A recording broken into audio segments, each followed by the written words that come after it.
We have major news from Boeing tonight about COVID-19's devastating impact on the airlines. Good evening, I'm Joyce Taylor. I'm Greg Copeland. The iconic 747 will cease production in 2 years, and Boeing will then study whether it needs both the Everett and Charleston, South Carolina production lines to make the 787 Dreamliner. Boeing reported a loss of $2.4 billion in the second quarter. Revenue dropped 25%. And a tough day on Wall Street to top it off as shares slid 483, closing at $166. King 5's Glenn Farley has a look at what this means for jobs. Believe it or not, it's been well over 15 years since Washington state beat out other states to land the 787. The 787 will be built right here in Puget Sound. You heard that right, 7E7. It was a placeholder name, and to many, the E stood for Everett, which is where the assembly line went.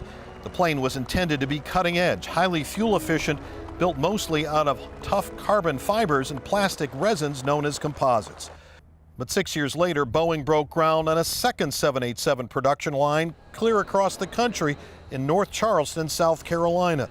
Boeing executives frustrated by a series of strikes by its union workforce in Washington, back then seeking a less disruptive labor environment in a right-to-work state in the Southeast.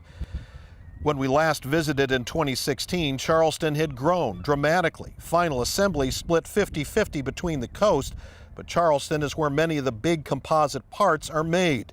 Now with the added pressure of COVID-19, Boeing CEO David Calhoun says it may not make sense to keep both assembly lines running. We will prudently evaluate the most efficient way to produce the 787 to include studying the feasibility of consolidating our 787 production into one location. We will continue to evaluate the rate beyond 2021 to balance supply and demand. Washington landing both the 787 and the 777X over other states by offering billions in tax breaks. Tax breaks the company says it no longer needed back in February of this year. A key legislator who negotiated that 777X deal telling me while Boeing is legally compelled to build the 777Xs in Washington, no such legal language could keep Boeing from moving the 787 out. Also officially today, Boeing's 747 will end production in 2022, and this massive factory could end up being a very empty place.